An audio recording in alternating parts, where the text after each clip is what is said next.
소득 대비 보험료를 너무 크게 가져가시면 보험이 있어서 든든한 맛은 있겠지만 아무것도 못하십니다. 안녕하세요, 한프로입니다. 안녕하세요, 한프로입니다. 자산관리에서 보장자산 점검하는 편 두 번째 시간을 갖습니다. 나의 가정의 경우의 수를 한번 보는데요. 소득 대비로 모든 기준들이 이루어집니다. 소득을 누가 더 많이 가지고 오느냐에 따라서 보장자산의 크기가 달라지는데, 외벌이가 있어요.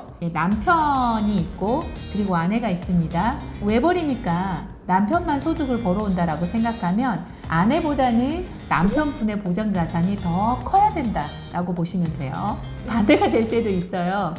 소득을 누가 가지고 오느냐에 따라서 그 사람에게 더 집중하시고, 그 소득의 금액 중에서 연봉으로 계산하셔서 움직이시는 것이 편하다. 여기 한번 볼게요.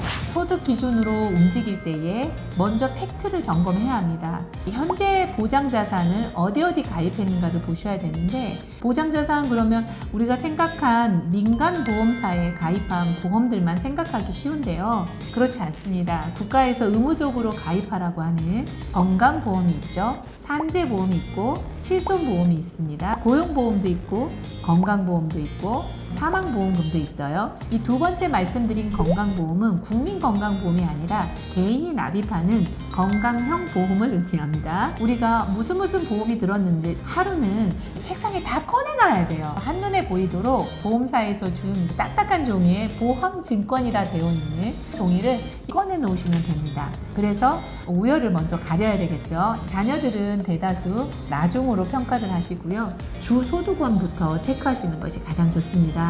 보험 중에서는 주소득원이 그 위험도에 차지하는 비율이 높기 때문에 이 소득에 집중하실 필요가 있다. 수입의 규모를 볼 때에는 650만 원이 제가 적정선이라고 보는데, 소득이 월 650만 원이 되시는 분들도 계시고 넘는 분들도 계시고 안 되는 분들도 계시는데, 600만 원 수준에 계신 분들은 6에서 8% 정도의 월 수입 대비 보험료를 내셔도 된다라고 보여져요. 그래야 나중에 쓰실 건 쓰고 종잣돈을 모을 거는 모을 수 있는 금액의 크기가 되니까요. 그런데 10%를 넘게 되는 경우가 있어요. 650만 원 정도라 하더라도 4인 가족이 65만 원 이상의 보험료를 내는 걸 의미하는데 조금 과하다라는 생각이 듭니다. 보험료의 크기를 조금 더 줄여야 된다라는 생각을 가지시기 바랍니다. 그리고 현재 보장보험료의 크기를 정할 때에는 과거력을 가지신 분들이 계세요. 과거에 크게 아프거나 다치거나 그런 경우를 가지고 있으시면 더 보장을 넓히는 경우가 있거든요. 높이고 넓히는 경우 나쁘다고 평가는 하지 않는데, 소득 대비 보험료를 너무 크게 가져가시면 보험이 있어서 든든한 맛은 있겠지만 아무것도 못하십니다. 보험이란 게 한 달, 두 달 안 내게 되면 10년 동안 꾸준히 납부했던 이력이 있다 하더라도 두 달 납부하지 않으면 실효가 되거든요. 유지할 수 있느냐의 영역이 너무 중요합니다. 그렇기 때문에 내가 수입을 얼마만큼 가져오는가에 대비해서 아무리 과거력이 있더라도 보험료를 내는 금액은 적정해야 된다. 그리고 회사에서 복지보험을 가입해주고 단체보험을 가입해주는 경우가 있어요. 실손보험이나 다른 어떤 부분들은 중복보상이 안 되는 경우들이 있어요. 중복보상이 안 되는데 회사에서 단체보험을 가입해 줌에도 불구하고 또 보험료를 납부하고 계시는 분들이 있어요. 이중으로 나가고 계세요. 그분들의 얘기를 들어보면 회사를 언제든지 퇴사할 수 있는데 내가 퇴사하더라도 보장을 받고 싶어서 보험을 집에 하나 더 가입하고 있어요 라고 얘기하시거든요.